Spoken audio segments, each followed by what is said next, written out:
जय हिंद दोस्तों, स्वागत है मेरे भाई आप सभी के आपके अपने परिवार में और बहुत ही स्पेशल वीडियो में। यहाँ पर मेरे भाई जैसे हमने कहा था कि आपका पेपर का डेट अब आ गया है यहाँ पर, तो हम रेलवे पीवाईक्यू सीरीज़ में जो बाकी बचे हुए टॉपिक्स आपके यहाँ पर वो ख़त्म करा देंगे और बहुत बढ़िया तरीके से आप बाकी चीज़ों को भी पढ़ लेंगे यहाँ पे। तो आइए चलिए मेरे भाई, उसी सिलसिला में हमारा जो अगला टॉपिक है वो है मेंसुरेशन 3D। ठीक है, लेकिन मेंसुरेशन 3D पढ़ने के पहले हम आपको दिखा दें यहाँ पर ये सारे टॉपिक ऐसे हैं जो हमने आपके करा दिए हैं। परसेंटेज हो गया, प्रॉफिट लॉस हो गया, डिस्काउंट हो गया, search indices, simplification, simple, compound, time work ratio, proportion हो गया। इस तरीके से ये सारा सारा टॉपिक जो है ये आपका ख़त्म हो रखा है। और जो बाकी टॉपिक्स भी हैं मेरे भाई यहाँ पर धीरे धीरे हम उसे भी ख़त्म करा रहे हैं। ठीक है, जैसे मेंसुरेशन 2D हमने मेरे भाई पढ़ा दिया था, अब मेंसुरेशन 3D आपका चलेगा और 3D ख़त्म होने के बाद में फिर तो जो है हम अगले अध्याय पर बढ़ेंगे। तो मेंसुरेशन 3D का आज पहला क्लास है और ऐसा नहीं है यहाँ पर कि एक ही क्लास में ख़त्म होगा, इसके मल्टीपल क्लासेस होंगे। हाँ, क्लासेस की ड्यूरेशन थोड़ी छोटी होगी, 1 घंटे के जगह पे 40 मिनट, 45 मिनट, इस तरीके से करके, ताकि हम लोग इसको रेगुलर होकर के इसको ख़त्म कर पाएँ। ठीक है, तो जिन्होंने मेरे भाई अभी तक यहाँ पर पीछे की वीडियोस को नहीं देखा है तो डिस्क्रिप्शन में पूरे पूरे प्लेलिस्ट का लिंक है, आप जा कर के एक एक चैप्टर तरीके से वहाँ से पढ़ सकते हैं और मेरे भाई यहाँ पर आगे से कंटिन्यू कर सकते हैं। तो अभी हम मेंसुरेशन 3D शुरू कर रहे हैं जिसका ये पहला वाला पार्ट है और यहाँ समझते हैं। देखिए, जब मेंसुरेशन 3D की जब बात आती है मेरे भाई यहाँ पर, तो मेंसुरेशन 3D में क्या पढ़ना होता है। 3D का मतलब यहाँ पर ये हो जाता है एक ऐसी वस्तु जिसके अंदर में अपनी लंबाई हो, चौड़ाई हो, ऊंचाई हो। ठीक है, जैसे जिस कमरे में आप बैठे हैं मेरे भाई यहाँ पर वो अपने आप में एक 3D ऑब्जेक्ट है। उसके पास में अपनी एक लंबाई भी है, उसके पास में अपनी एक चौड़ाई भी है, उसके पास में अपनी ऊंचाई भी है। ठीक है, 3D से मतलब यहाँ पर क्या आता है, तो 3D से मतलब यहाँ पर जनरली आयतन का आता है, वॉल्यूम का आता है। ठीक है, जिसका आप वॉल्यूम निकाल पाए तो वो एक ऑब्जेक्ट अपने आप में क्या होगा, तो 3D ऑब्जेक्ट होगा। इस बात को आप मान करके चलिए। ठीक है, तो 3D के बारे में यहाँ पर कुछ बातें लिखी गई हैं कि 3D फिगर क्या होता है और सारी बातें यहाँ बहुत तरीके से बताया गया है। ठीक है, कि सामान्यतः किसी ठोस सतह का क्षेत्रफल दो, मतलब ये 3D के बारे में कि किसी भी कोई भी 3D ऑब्जेक्ट है तो उसके क्षेत्रफल जो होंगे वो दो तरह के होंगे। एक लैटरल सरफेस एरिया जिसको वक्र पृष्ठ क्षेत्रफल, एक टोटल सरफेस एरिया, बट हमारे लिए उतना भी जानना बहुत ज़रूरी नहीं है। ठीक है, अभी हम आपको 3D में देखिए, यहाँ पर 3D में आप कितने तरह के ऑब्जेक्ट के बारे में पढ़ते हैं तो आप समझिए। बेसिकली जो होता है मेरे भाई, जितने भी 3D होते हैं यहाँ पर, जितने भी 3D ऑब्जेक्ट होते हैं वो दो भागों में बटे होते हैं। एक यहाँ पर बटा होता है मेरे भाई आपका प्रिज्म में। ठीक है, और दूसरा मेरे भाई यहाँ पर बटा होता है आपका पिरामिड में। प्रिज्म हो जाएगा एक यहाँ पे, और दूसरा क्या हो जाएगा मेरे भाई यहाँ पर, तो दूसरा आपका हो जाएगा पिरामिड में। ठीक है, और तीसरा यहाँ पर क्या हो जाएगा, और तीसरा मेरे भाई यहाँ पर आपका ये हो जाएगा अदर ऑब्जेक्ट में। तीसरा यहाँ पर क्या हो जाएगा, अदर ऑब्जेक्ट में हो जाएगा। ठीक है, ये 3 भागों में सारा का सारा मामला बटा हुआ रहता है। प्रिज्म की बात करें तो प्रिज्म उस फिगर को कहते हैं जहाँ का टॉप और जहाँ का जो बॉटम है मेरे भाई यहाँ पर बराबर हो। ठीक है, इस बात को समझिए, जैसे सिलेंडर एक प्रिज्म है, टॉप और बॉटम बराबर है, उसी तरीके से मेरे भाई यहाँ पर क्या है, तो फ्रस्टम भी है। फ्रस्टम को नहीं कह सकते, सेम सरफेस नहीं होता है। तो प्रिज्म में यहाँ पर कौन कौन सा आ जाएगा, तो जैसे मान लीजिए यहाँ पर ये सिलेंडर है, बेलन है, ये आपका एक प्रिज्म हो जाएगा कि जैसा ऊपर वाला सतह है वैसा नीचे वाला सतह। उसके बाद में ये जो आपका घन या घनाभ होते हैं, ये सारे के सारे प्रिज्म होते हैं। जैसा ऊपर वाला सतह मेरे भाई वैसा ही इनका नीचे वाला सतह। ठीक है, लेकिन पिरामिड क्या होता है, पिरामिड ऐसा होता है कि सतह चाहे जैसा भी हो, सारे के सारे जा करके एक जगह पे इकट्ठा हो जाएं, तो उसे हम पिरामिड कहते हैं। जैसे कि हमारा कोन हो गया। ठीक है, तो यहाँ पर ये क्या हो जाएगा, सारा पिरामिड का पार्ट हो जाएगा। तो प्रिज्म में मेरे भाई यहाँ पर किसके किसके बारे में पढ़ना होता है ज़रा समझो। तो प्रिज्म में यहाँ पर जो है सबसे पहले शुरुआत करते हैं मेरे भाई यहाँ पर हम क्यूब से। ठीक है, फिर उसके बाद यहाँ पर क्यूब के बाद में नेक्स्ट हमारा आ जाता है क्यूबॉइड आ जाता है। ठीक है, क्यूब को हिंदी में हम घन कहते हैं, इसे हम घनाभ कहते हैं। ठीक है, उसके बाद में नेक्स्ट हमारा आ जाता है मेरे भाई सिलेंडर आ जाता है, जो आपको मेरे भाई यहाँ पर पढ़ना होता है। ठीक है, ये भी अपने आप में क्या है, प्रिज्म है, यानी इसे हम क्या कहते हैं, तो बेलन कहते हैं। समझ रहे हैं मेरी बात को लेकर के। और हमारे सामने कौन सा ऑब्जेक्ट हो जाएगा, तो और यहाँ पर कोई ऑब्जेक्ट और नहीं है जो प्रिज्म है, होगा भी तो हम बाद में देख लेंगे। ठीक है, पिरामिड में हम किसे पढ़ते हैं मेरे भाई, तो पिरामिड में सबसे पहले कोण, यानी हम यहाँ पर शंकु के बारे में पढ़ते हैं।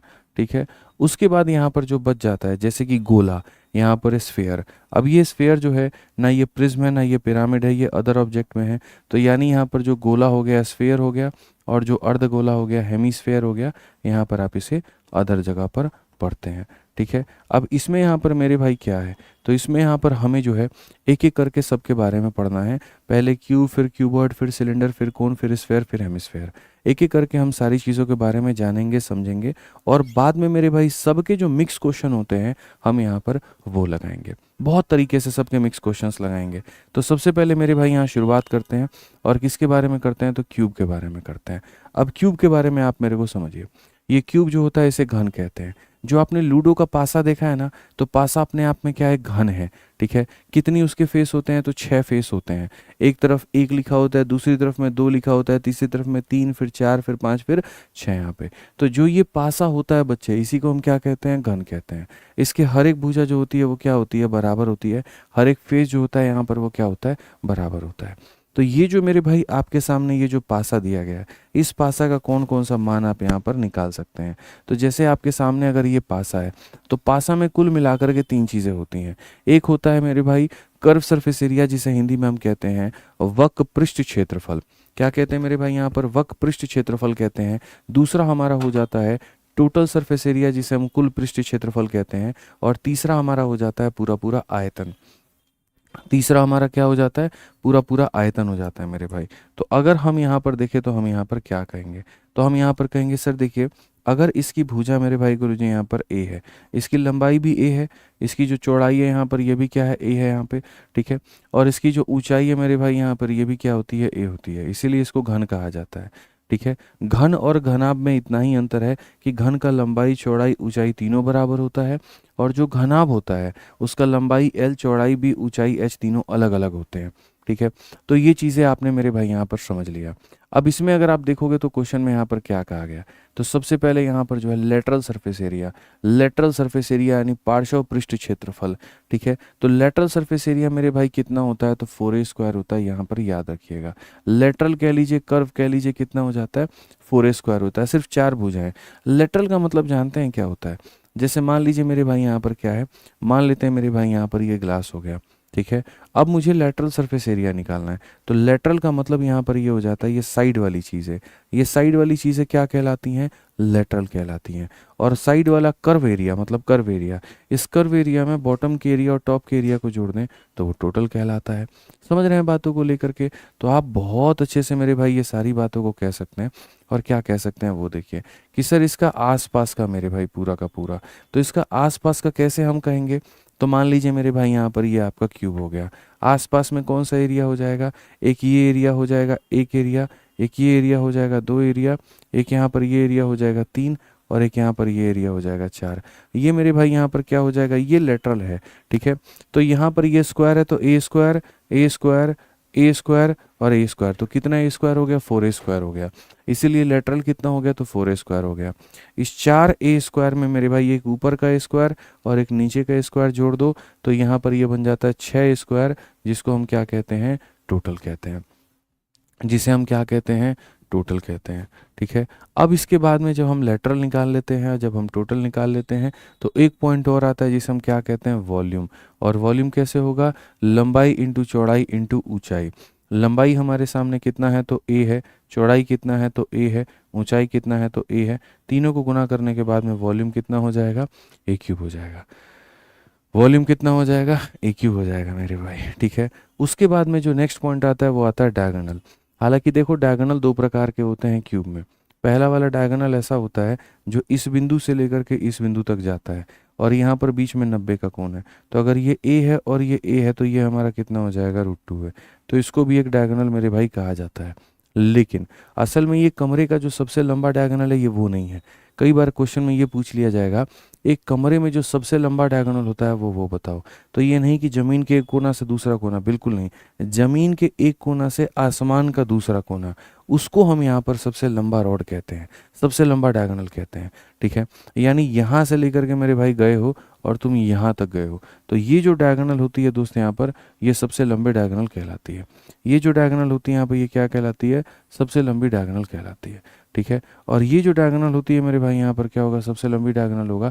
तो ये कैलकुलेट कैसे होता है, तो ये कैलकुलेट कुछ इस प्रकार से होता है यहाँ पे ठीक है, यहाँ पर कि ये 90 डिग्री है और यहाँ पर ये ए है मेरे भाई, तो रूट अंडर 2a का स्क्वायर प्लस a का स्क्वायर कितना हो जाएगा, रूट अंडर 3a हो जाएगा, और इसीलिए इसको कहा जाता है लॉन्गेस्ट। इसका स्क्वायर करोगे 2a आएगा, इसका a स्क्वायर आएगा, 2a स्क्वायर में a square 3a square, 3a square का रूट करेंगे तो इतना हो जाएगा। तो ये इस कमरे का सबसे ऊंचा क्या होगा, डायगोनल कहलाएगा। 3 बातें, curve surface area, total surface area, volume और डायगोनल, ये 4 बातें आपको यहाँ पर याद रखनी है। इसी के ऊपर में हमारे क्वेश्चंस आते हैं और इसी के ऊपर में सवाल जो है वो दिए गए हैं। आइए सवाल लगा करके देखते हैं। ठीक है, मेरे पास में सारे फिगर्स भी हैं। अगली क्लास में जब हम आपको पढ़ाएंगे तो एक एक फोटो के माध्यम से हम समझाएंगे कि देखिए ये घन है, ये घनाभ है, ये बेलन है, ये गोला है, ये यहाँ पर शंकु है, ये इस तरीके से है। कहीं पर कोई दिक्कत आपको नहीं होगा, यकीन मानिए। तो सबसे पहले यहाँ पर पढ़ते हैं। तो क्वेश्चन नंबर 1 में यहाँ पर क्या कहा गया है, find the volume of A cube जिसका साइड हमारा 8 है। तो मेरे भाई पूरी दुनिया को पता है कि जो वॉल्यूम होता है वो क्या होता है, ए का क्यूब होता है। यहाँ पर ए का क्यूब का मतलब 8 का क्यूब, और 8 का क्यूब हमारा कितना हो जाएगा, 512 हो जाएगा।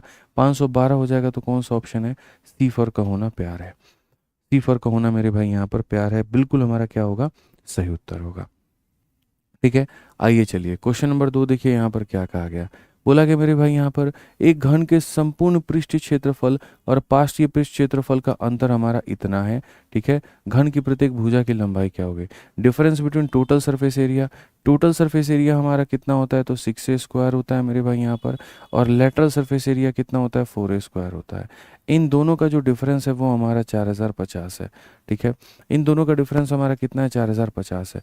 तो 6a स्क्वायर में से मेरे भाई यहाँ पर 4a स्क्वायर को आप यहाँ पर घटा दोगे तो आपको मिलेगा 4050। कितना मिलेगा, 4050। तो यहाँ पर 2a स्क्वायर की जो वैल्यू है वो हमारी हो जाएगी 4050 हो जाएगी। कितनी हो जाएगी, 4050 हो जाएगी। तो प्रत्येक भुजा की जो लंबाई है वो ज्ञात करिए। तो अगर हम देखेंगे 2 से काट के मेरे भाई यहाँ पर 2 से काटेंगे 0 बार में, 0 बार में और यहाँ 25 बार में। ए स्क्वायर का मान इतना है तो ए का मान कितना होगा, ये किसका स्क्वायर आपको मेरे भाई दिखता है, आप बताइए। तो आप बोलेंगे सर ये 45 का स्क्वायर है। तो बस बात खत्म, इसका रूट किए तो इतना आ गया, इसका रूट किए तो मेरे भाई इतना आ गया, बात ही खत्म हो गया हमारा। ठीक है, तो क्वेश्चन में कहा गया लेंथ ऑफ ईच साइड, हर एक यहाँ भुजा का मान कितना है, 45 इक्याई है। हर एक भुजा का मान कितना है, 45 इक्याई है। बहुत तरीके से मेरे भाई आप लोग सारी बातों को समझेंगे और हर एक बात को स्पष्ट रूप से जानेंगे। ये PYQ सीरीज अब हमारा मेरे भाई रेगुलर होगा और इसके अंदर में जितने भी बाकी टॉपिक्स बचे हुए हैं वो हम पढ़ाएंगे। ठीक है, कोई सेशन आधे घंटे का होगा, कोई 40 मिनट, कोई 1 घंटा, अपने हिसाब से जैसे जैसे मेरे पास में वक्त रहा वैसे वैसे मैं आप लोगों के लिए रिकॉर्ड करके इसको अपलोड करता जाऊँगा। ठीक है, आइए बढ़िए। यहाँ पे नेक्स्ट क्वेश्चन क्या कहा गया है, एक बंद घन के अंतरिक्ष विकर्ण की लंबाई का वर्ग हमारा इतना है, घन की कुल पृष्ठीय क्षेत्रफल क्या होगा, square of the length of space diagonal. आप यहाँ बताइए क्या किया गया है, तो स्क्वायर किया गया है। किसका किया गया है मेरे भाई, यहाँ पर डायगोनल का किया गया है। ठीक है, और उसका स्क्वायर करने पे कितना आया है, तो इतना आया है। ठीक है, तो हम यहाँ पर ये कहते हैं कि अभी हमने बच्चों को पढ़ाया और क्या पढ़ाया, जो डायगोनल होता है, डायगोनल कितना होता है, तो √3 होता है। ठीक है, अब ये √3 का मेरे भाई यहाँ पर स्क्वायर जो होगा ये हमारा किसके बराबर में होगा, तो यहाँ पर ये 2175 के बराबर में होगा। ठीक है, अगर हम यहाँ देखें तो क्या कहेंगे, √3 का स्क्वायर इतना और ये a स्क्वायर, ये बराबर हो जाएगा 2175 के। अगर ये बराबर हो जाएगा 3 से काटेंगे 7 बार में, 2 बार में और इतनी बार में, कोई संख्या का स्क्वायर हमारा 725 के करीब में है। ठीक है, अब क्वेश्चन में हमसे यहाँ पर क्या कहा गया है, जरा पढ़िए। क्वेश्चन में कहा गया what is the total surface area, कुल पृष्ठीय क्षेत्रफल कितना होगा। तो कुल पृष्ठीय क्षेत्रफल की अगर हम बात करें मेरे भाई यहाँ पर, तो कुल पृष्ठीय क्षेत्रफल हो जाता है 6 × a का स्क्वायर, यानी यहाँ पर हो जाएगा 6 इंटू, और a स्क्वायर का मान कितना है, 725 है। ठीक है, तो 6 × 5 = 30, 6 × 2 = 12 और 3 = 15, और यहाँ पर मेरे भाई 7 × 6 = 42 और 43, 4350। ऑप्शन नंबर बी फॉर बड़की बहू करेक्ट आंसर है। ऑप्शन नंबर बी फॉर बड़की बहू मेरे भाई यहाँ पर क्या है, करेक्ट आंसर है। बहुत आसान है, यहाँ पे बहुत आसान है, कहीं कोई दिक्कत की बात नहीं है। ठीक है, आइए चलिए आगे बढ़ते हैं और आगे यहाँ देखते हैं क्या कहा गया है 4 नंबर क्वेश्चन में। तो 4 नंबर सवाल को जब आप देखेंगे तो यहाँ पढ़ेंगे कि कहा गया यदि एक घन के एक फलक का परिमाप, पेरीमीटर ऑफ वन फेस, एक तरफ का मेरे भाई परिमाप हमारा कितना है, तो इतना है। Perimeter of one face of a यहाँ पर क्यूब इज मेरे भाई इतना, then what is the volume. बहुत आसान है मेरे भाई यहाँ पर कि एक फेस का जो पेरीमीटर है वो हमारा कितना है, perimeter of one face of A cube. ठीक है, अब हमने यहाँ पर क्या कहा देखो, असल में क्या होता है मेरे भाई यहाँ पर, ये पूरी तरीके से आपका एक घन होता है, ठीक है। अब आप समझिए, ये पूरी तरीके से मेरे भाई यहाँ पर क्या होता है, बड़ा नया क्वेश्चन है, एकदम यूनिक क्वेश्चन है मेरे भाई, ठीक है। तो हम आपको बता देते हैं यहाँ पर ये क्या हो गया, तो ये पूरी तरीके से एक घन हो गया आपके सामने, ठीक। और ये घन में यहाँ पर क्या कहा गया है, ज़रा देखिए, तो घन में यहाँ पर ये कहा गया है कि जो एक फेस है कोई भी, पेरीमीटर ऑफ वन फेस, एक मेरे भाई यहाँ पर फलक का परिमाप, तो मान लेते हैं यहाँ पर ये एक फेस हो गया। और अगर हम देखेंगे यहाँ पर, तो यहाँ पर इसका जो परिमाप है, इसका जो परिमाप है मेरे भाई यहाँ पर, ये परिमाप हमारा कितना है, तो बोलोगे सर ये ए हो गया, ये ए हो गया, ये ए हो गया, और ये ए हो गया। कितना ए हो गया, 4a हो गया। तो सर यहाँ पर ये जो 4a का मेरे भाई मान है, ये 4a का मान हमारे सामने 48 है, और 4a का मान अगर 48 है तो a का मान कितना हो जाएगा, 12। और अगर a का मान 12 हो जाएगा तो क्वेश्चन में कहा गया उसका वॉल्यूम कितना है, तो वॉल्यूम का मतलब यहाँ पर सीधा सीधा a का क्यूब करना है, a का क्यूब करने का मतलब 12 का क्यूब, और 12 का क्यूब कितना हो जाएगा, तो 1728 हो जाएगा। कौन सा ऑप्शन है, तो ऑप्शन नंबर जो बी होगा करेक्ट आंसर होगा।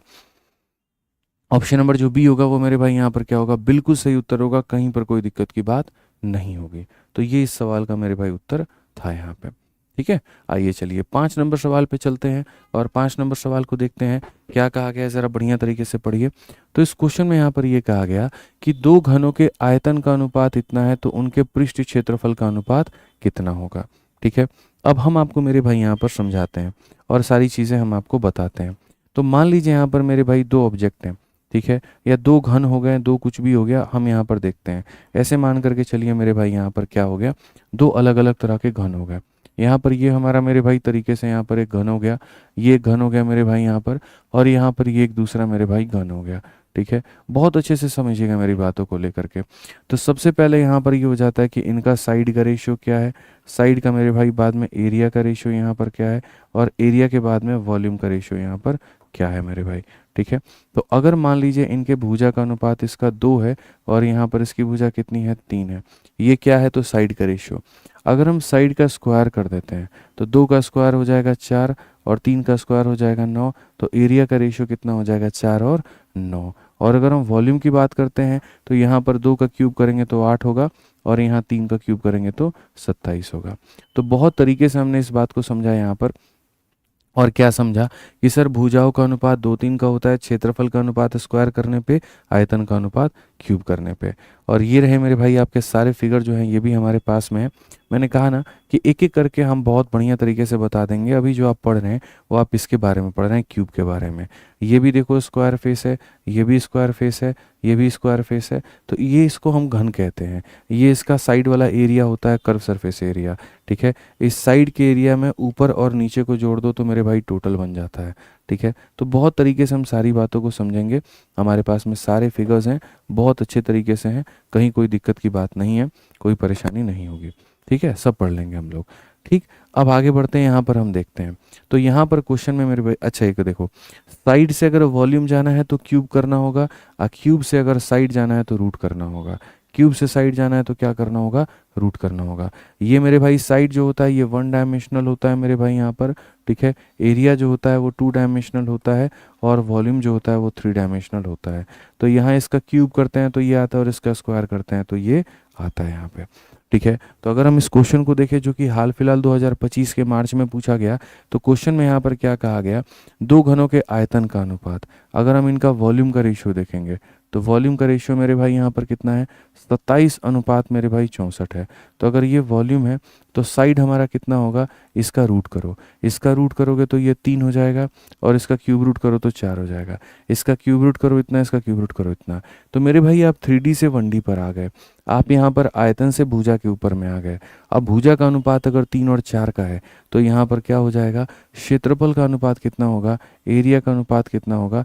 अच्छा इसमें कोई टेंशन मत लेना कि सर टोटल सरफेस एरिया दिया गया है, उससे कोई मतलब नहीं होता है। नोट बना करके कॉपी में ये भी लिख सकते हो कि जो रेशियो टोटल सरफेस एरिया का होता है वही रेशियो लेटरल सरफेस एरिया का भी होता है। जो रेशियो टोटल सरफेस एरिया का होता है वही रेशियो लेटरल सरफेस एरिया का भी होता है, ठीक है। तो यहाँ पर अगर हम देखें तो हम यहाँ पर ये कह सकते हैं कि सर ये हमारे सामने भुजा का अनुपात है। चाहे बात आप लेटरल सरफेस एरिया की कर लीजिए यानी वक्र पृष्ठ क्षेत्रफल की, या बात कर लीजिए कुल पृष्ठ क्षेत्रफल की, भुजा से क्षेत्रफल में आने के लिए स्क्वायर करना है, 3 का स्क्वायर 9 है, 4 का स्क्वायर 16 है, 9:16 ऑप्शन नंबर ए जो है करेक्ट आंसर है। 9:16 ऑप्शन नंबर ए जो है वो करेक्ट आंसर है। ठीक है, इस तरीके से इस बातों को हम यहाँ पर समझ सकते हैं। ठीक है, तो ये जो मेरे भाई क्यूब है, जो घन है, ये उसके आधार पे कुछ सवाल थे। ठीक है, अब ऐसे ही थोड़ा आगे बढ़ते हैं और कुछ घनाभ के बारे में भी कुछ पढ़ते हैं, और फिर बाद में इनके मिक्स क्वेश्चन लगाएंगे जो कि थोड़े बढ़िया लेवल वाले होंगे। ठीक है, तो अभी जो हम आपको पढ़ा रहे थे वो क्या पढ़ा रहे थे, वो हम आपको घन के बारे में पढ़ा रहे थे। आप देख सकते हैं इसकी जो भुजा है वो स्क्वायर के आधार पर है। ठीक है, अब जो हम आपको पढ़ाएंगे वो घनाभ के बारे में पढ़ाएंगे। घनाभ मेरे भाई क्या होता है, ये रेक्टेंगल यानी आयत से मिलकर के बना है। आप ऐसे मान लीजिए यहाँ पर 4 आयतों को मिलकर के चिपका दीजिए, एक इधर, एक मेरे पीछे, एक ऊपर में और एक नीचे में। जब ऐसे 4 आयत मिलकर के चिपक जाते हैं ना, तो वो अपने आप में क्या बन जाता है, यहाँ पर क्यूबॉइड यानी घना बन जाता है। इसका ये वाला फेस थोड़ा सा स्क्वायर की तरह दिखेगा, ये वाला फेस स्क्वायर की तरह दिखेगा, और बाकी सारे के सारे ऐसे रेक्टेंगल की तरह। तो इसको हम लोग क्या कहते हैं, सीधा खड़ा कर देंगे तो अब ये मेरे भाई यहाँ पर एक घनाभ हो जाएगा। ला करके वो पिलर जो है वो गाड़ दो, तो यहाँ पर ये घनाभ होगा। अब जब ये घनाभ होगा तो यहाँ पर चीज़ें क्या होंगी, तो आपको पता है सर, ये वाला भाग लंबाई क्योंकि आयत से बना है, और ये वाला चौड़ाई, और ये क्या होगा, ऊंचाई होगा। ठीक है, तो जैसे हमने पीछे वाले में पढ़ा था, एक हमारे पास में वक्र पृष्ठ क्षेत्रफल, एक हमारे पास में कुल पृष्ठ क्षेत्रफल, और एक हमने पढ़ा था आयतन, वैसे ही हमें इसके अंदर में भी पढ़ना है। ठीक है, तो यहाँ पर थोड़ी सी बातें हमें समझनी है। सबसे पहले इसका जो वक्र पृष्ठ क्षेत्रफल है उसे हम लोग कहते हैं LSA या CSA, और ये बराबर होता है जिसे हम एरिया फोर वॉल भी कहते हैं। आसान भाषा में समझे, जिस कमरे में तुम बैठे हो वो एक घनाभ है। ठीक है, और कभी भविष्य में ये बोल दिया जाए कि इस कमरों के चारों दीवालों का क्षेत्रफल कितना होगा, इस कमरे के चारों दीवालों का क्षेत्रफल कितना होगा, तो ये LSA को ही 4 दीवार कहते हैं। इसका क्षेत्रफल कितना होगा, तो 2 into L plus B into कितना हो जाएगा, H हो जाएगा। 2 into L plus B into कितना हो जाएगा, H। फिर उसके बाद में आ जाता है total surface area. Total surface area क्या होता है, तो कमरों के 4 दीवालों का क्षेत्रफल प्लस टॉप और प्लस मेरे भाई बॉटम। तो 4 दीवालों का क्षेत्रफल कितना हो जाएगा, 2 into L plus B into H हो जाएगा, प्लस टॉप का एरिया LB और बॉटम का एरिया LB, तो मेरे भाई यहाँ पर हो जाएगा 2LB। कितना हो जाएगा, 2LB हो जाएगा। यानी आप यहाँ पर ये भी कह सकते हैं टोटल सरफेस एरिया को, जब आप इसको पूरा खोल करके सही से अरेंज करेंगे तो आप यहाँ पर ये भी कह पाएंगे 2LB BH और मेरे भाई यहाँ पर LH, आप यहाँ पर ये भी कह सकते हैं।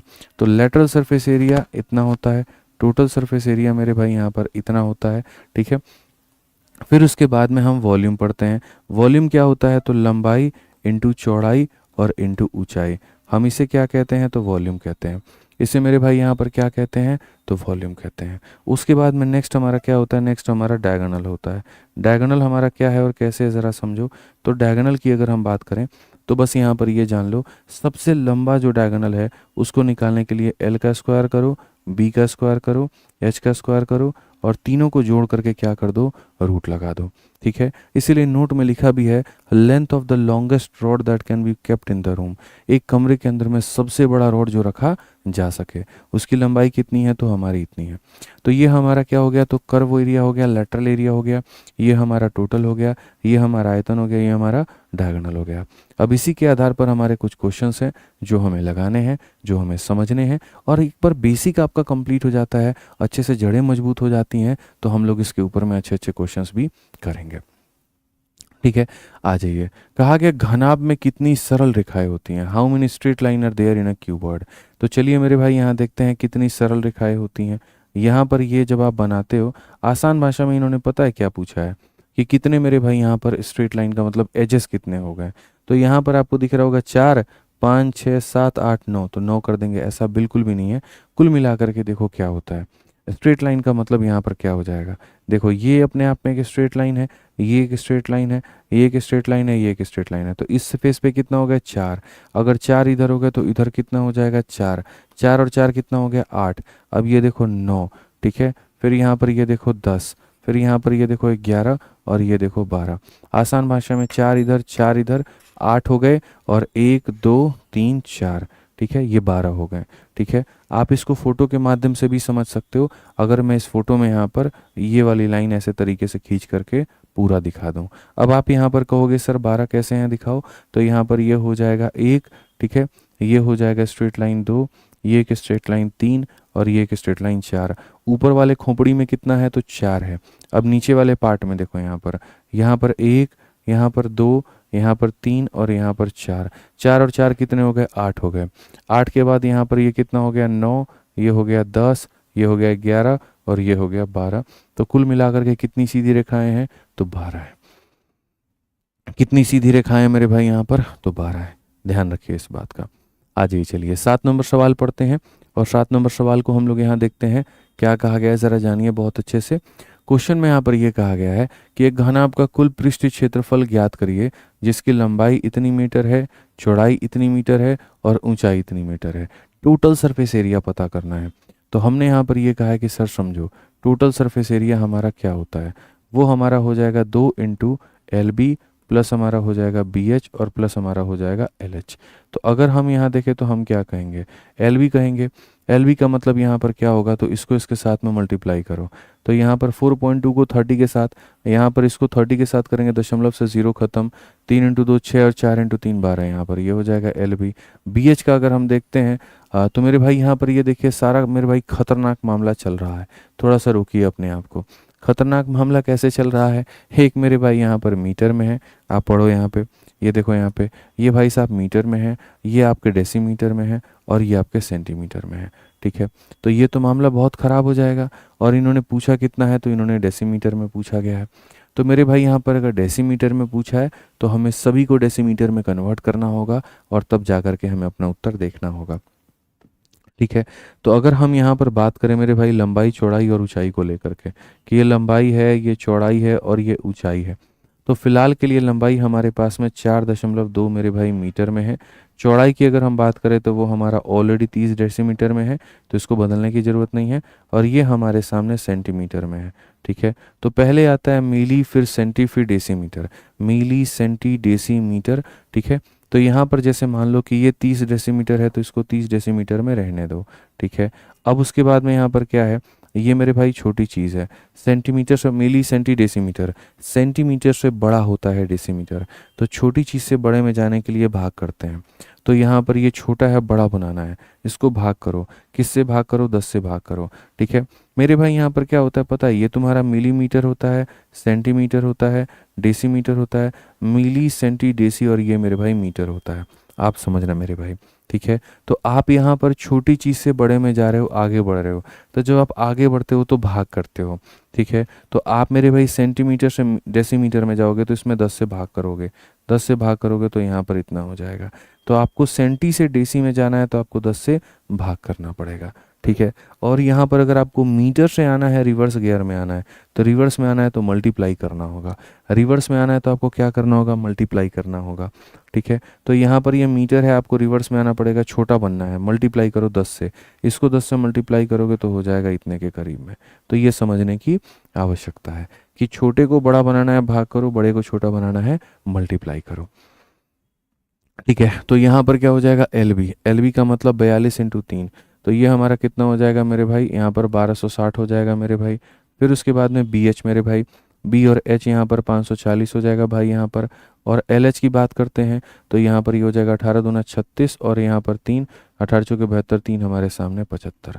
अब अगर हम यहाँ देखें तो हम यहाँ पर क्या कहेंगे, बोलेंगे 12 और 5 17, 18, 18 7 25, 2556, 2500 क्या हो जाएगा, 56 हो जाएगा। 2 छक 12, 5 10 1 11। ठीक है, 5 10 1 11 और यहाँ पर इतना 5 1 1 2। Option number D four Devsena correct answer है। ऑप्शन नंबर डी फॉर क्या हो जाएगा, देवसेना, बिल्कुल हमारा सही उत्तर होगा। ठीक है, समझ गए इस बात को लेकर के, यहाँ पे कोई दिक्कत की बात है। तो ये हमारा क्या था, आयतन का कुल पृष्ठीय क्षेत्रफल था। आइए चलिए अगला सवाल मेरे भाई यहाँ देखते हैं क्या कहा गया है। क्वेश्चन में कहा गया है यदि एक कमरे की लंबाई, चौड़ाई और ऊंचाई क्रमशः इतना इतना इतना है तो कमरे के 4 दीवालों का क्षेत्रफल क्या होगा। तो कमरों के 4 दीवालों का अगर आपको क्षेत्रफल निकालना है तो आप यहाँ पर कहेंगे sir 2 into L plus B into कितना हो जाएगा, H हो जाएगा। ये 4 दीवालों का क्षेत्रफल है। तो 4 दीवालों का क्षेत्रफल है तो लंबाई हमारे सामने कितना है तो 30 है, चौड़ाई हमारे सामने कितना है तो 20 है और ऊंचाई हमारे सामने कितना है तो 40 है। अगर हम यहाँ देखें तो 2 इंटू हमारे सामने 50 होगा और इंटू हमारे सामने 40 होगा। अगर देखिए 50 का डबल 100, 100 को 4 से गुना करेंगे तो मेरे भाई इतना 4000। कौन सा ऑप्शन है? तो option number B for Baahubali correct answer है। Option number B for Baahubali क्या है मेरे भाई? यहाँ पर करेक्ट आंसर है। क्लियर है ये बात? यहाँ कोई दिक्कत की बात है? बताइए। चलिए आ जाइए, अगला सवाल पढ़ा जाए। 9 नंबर क्वेश्चन देखिए क्या कहा गया। एक घनाकार कमरे की आंतरिक माप 12 है, 8 है और 4 है। कमरे के छत के साथ साथ चारों दीवारों की सफेदी करने की कुल लागत ज्ञात करिए यदि सफेदी की लागत 5 रुपये प्रति वर्ग मीटर है। मैंने पहले भी आपको बताया है कि जब भी बात खर्चे की आती है तो खर्चा निकालने के लिए क्या करते हैं? एरिया को रेट से गुना करते हैं। आप किसी भी चीज़ में खर्चा आपका कितना लगेगा तो वो खर्च को निकालने के लिए आप यहाँ पर क्या करेंगे? तो आप वहाँ के एरिया को मेरे भाई अपने रेट से गुना कर देंगे कि ये एरिया और ये आपका क्या है? रेट है। अब गुना करो, ठीक है। तो internal dimension of a cubical room are इतना, इतना और इतना। ये उस कमरे की क्या है? तो डायमेंशंस है, ठीक है। समझ रहे हैं मेरी बात को लेकर के यहाँ पे? एंड इट्स हाइट, यहाँ पर ये क्या है? तो ये मेरे भाई ये लंबाई है, ये चौड़ाई है और ये क्या हो जाएगी? ऊंचाई हो जाएगी, ठीक है। Find the total cost of white washing the ceiling as well, यहाँ पर as well as the 4 wall of the room, यानी 4 दीवारें भी करनी है, सीलिंग भी करना है। तो मेरे भाई यहाँ पर जो एरिया की बात आती है, एरिया पता है क्या है? 4 दीवारों का एरिया हो जाएगा 2 into L plus B into मेरे भाई यहाँ पर एच। ये 4 दीवारों का एरिया हो जाएगा और सीलिंग का एरिया हो जाएगा एल बी। ये पूरा पूरा हो जाएगा एरिया यहाँ पे, ये पूरा पूरा एरिया। और एरिया को किससे गुना करना है? रेट से। और रेट हमारा क्या है? तो 5 पर स्क्वायर मीटर है मेरे भाई, ठीक है। अब आप यहाँ पर देखेंगे तो बोलेंगे सर ये देखो 2 इंटू एल प्लस बी, तो एल प्लस बी 12 8 कितना हो जाता है? तो 20 हो जाता है। इंटू हमारे सामने हाइट कितना है? तो 4 है और प्लस एल बी है, तो 12 8 कितना है? तो 96 है। इंटू हमारे सामने कितना हो जाएगा? 5 हो जाएगा। अगर हम देखें यहाँ पर 4 इंटू 2 8 इंटू 2 16, 160। 160 में अगर जोड़ेंगे 16 9 25, 256। 256 को मेरे भाई 5 से गुना करो, 5 6 30, 25 3 28 और यहाँ पर जो है यहाँ पर कुल मिलाकर के 1280 हो जाएगा। तो ये हमारा कितना होगा? तो 5 6 30, 50 25 3 28, ठीक है। और 2 बिल्कुल मेरे भाई यहाँ पर option number D four Devsena है, ठीक है। तो बहुत तरीके से मेरे भाई यहाँ पर याद किया जा सकता है, कोई दिक्कत की बात नहीं है, कोई परेशानी की बात नहीं है, ठीक है। आज ये चलिए अगला सवाल देखिए। 10 नंबर क्वेश्चन यहाँ पर क्या कहा गया, ज़रा पढ़िए। 10 नंबर क्वेश्चन में यहाँ पर यह है कि एक कार्यालय के मंजिल के आयाम 5 और 3 के हैं, दीवारों को पेंट करने की लागत इतनी है, दर हमारी इतने की है, तो ऊंचाई कितनी होगी? ठीक है, सेम पीछे वाले क्वेश्चन की तरह है, उसी समय से कैलकुलेट करेंगे कि floor of an office has a dimension of 5 and 3, cost of painting the wall is इतना, रेट हमारा इतना, क्या होगा? आपने यहाँ पर जब पेंट किया तो आपका खर्चा कैसे निकलेगा? तो खर्चा हमेशा निकलता है मेरे भाई एरिया को किससे गुना करने से? तो एरिया को रेट से गुना करने पे। आपका मेरे भाई खर्चा कितना निकल करके आया है? 8640 का। क्षेत्रफल आपके पास में कितना है? तो आपने पेंट किसको किया है? वॉल को। तो क्षेत्रफल कितना होगा? तो 2 into L plus B into मेरे भाई यहाँ पर एच होगा। और रेट की रही बात, यहाँ रेट हमारा कितना है? तो रेट मेरे भाई यहाँ पर 60 रुपये का रेट चल रहा है। हम बहुत तरीके से मेरे भाई यहाँ पर बनाएंगे और सारी बातों को हम समझेंगे। 0 से आपका 0 खत्म, 6 से आपका मेरे भाई यहाँ पर एक बार में, 26 है तो 6 बार, 26 है तो मेरे भाई कितनी बार में? 6 चौके 24 और 6 चौके 24, ठीक है। अगर हम देखें तो यहाँ पर ये 144 हो जाएगा, ठीक है। उसके बाद में लंबाई प्लस चौड़ाई, तो मेरे भाई लंबाई और चौड़ाई कितनी है? 5 और 3 है, तो यहाँ पर क्या हो जाएगा? तो लंबाई और चौड़ाई, ठीक है, ये 5 और 3 है यानी कितना है? 8 है। और ऊंचाई के बारे में किसी को नहीं पता। 8 इंटू 2 16, 16 से मेरे भाई 9 बार में जाएगा। हाइट बराबर 9, तो हाइट बराबर 9 आ गया और हाइट बराबर 9 आ गया, तो कौन सा ऑप्शन है? फिर से मेरे भाई देवसेना है, करेक्ट आंसर है। इस PYQ सीरीज़ की सबसे बड़ी फ़ायदे आपको ये चीज़ है कि यहाँ पर आपको जो क्वेश्चन देखने को मिलेगा वो सारा का सारा लेटेस्ट मिलेगा 2024-25 का, जिससे आपको बहुत बेनिफिट होगा, अच्छा लगेगा आपको, ठीक है। आइए चलिए नेक्स्ट क्वेश्चन हम देखते हैं। 12 नंबर क्वेश्चन मेरे भाई यहाँ पर, 11 नंबर क्वेश्चन यहाँ पर क्या कहा है? कहा गया यहाँ पर कि यदि किसी घनाभ की लंबाई और if the length and height of a cuboid are इतना और इतना और वॉल्यूम इतना है, तो चौड़ाई कितना होगा? एकदम सरल सवाल है। लंबाई आपके सामने 18 है, चौड़ाई आपके सामने 12 है, ऊंचाई का आपको अता पता नहीं है। तीनों को गुना करते हैं तो जा करके आपका वॉल्यूम निकल करके चला आता है। आप सीधा सीधा मेरे भाई भाग करो, 18 से आप काटोगे तो 18 से एक बार में, उसके बाद में यहाँ 12 122 हो जाएगा, ठीक है। 18 का मेरे भाई यहाँ पर कितना हो जाएगा? 6 बार में हमारा 108 हो जाएगा, और 108 हो जाएगा तो 16 164 हो जाएगा, 8 अठाई 64 के 4 8 8 से 14। मेरे भाई एक बार यहाँ पे रुको पहले। ठीक है, 18 से अगर काटेंगे तो एक बार में 18 हो गया मेरे भाई 122। मेरे भाई यहाँ पर 8 7 56, 6 5 7 एकम 7 5 12, 126 हो जाएगा। तो ये हमारे सामने कुल मिलाकर के मेरे भाई 14 आ जाएगा, 144। तो 18 से मेरे भाई 6 बार में आप कर लीजिए और 18 से आप 8 बार में कर लीजिए। ठीक है, यहाँ पर एक बार काट लीजिएगा। 12 से अगर हम काटते हैं तो 12 से हमारा एक बार में और 12 से 4 बार में। हाइट की वैल्यू 14 है। कौन सा ऑप्शन है? तो option number D four Devsena correct answer है। ऑप्शन नंबर डी फॉर क्या है? देवसेना मेरे भाई बिल्कुल हमारा सही उत्तर है, कहीं कोई दिक्कत की बात नहीं है। पहले 12 से काट के फिर 18 से काट लो, मतलब ही नहीं बनता है। तो ये हो गया। तो इस तरीके से आज के सेशन में हमने आपको मेरे भाई कराया बहुत बढ़िया से। और क्या कराया पता है ना मेरे भाई? यहाँ पर पहले घन के क्वेश्चन फिर घनाभ के क्वेश्चन। पहले हमने घन के कंसेप्ट को सीखा, फिर उसके सवाल, फिर हमने घनाभ को पढ़ा, फिर हमने उसके सवाल। और ऐसे ही छोटे छोटे मिनी मिनी सेशंस के माध्यम से अब हम आपका बढ़िया तरीके से पूरा करा देंगे। आप निश्चिंत रहिए, आपके सारे टॉपिक्स कंप्लीट होंगे, सब बहुत बढ़िया तरीके से होगा और इसी चैनल से होगा, ये मेरा है। ठीक है, आ जाइए। और बाकी जो हमने पढ़ाया है उसका मेरे भाई अब आपको नोट्स वो मेन टेलीग्राम पर नहीं मिलेगा। अब आपको उसका नोट जो है आप लोगों के लिए एक स्पेशल टेलीग्राम बना दिया है आदित्य रंजन सर कंसेप्ट्स के नाम से। तो यहाँ पर मेरे भाई अब आपका जो नोट्स है वो यहाँ से मिलेगा।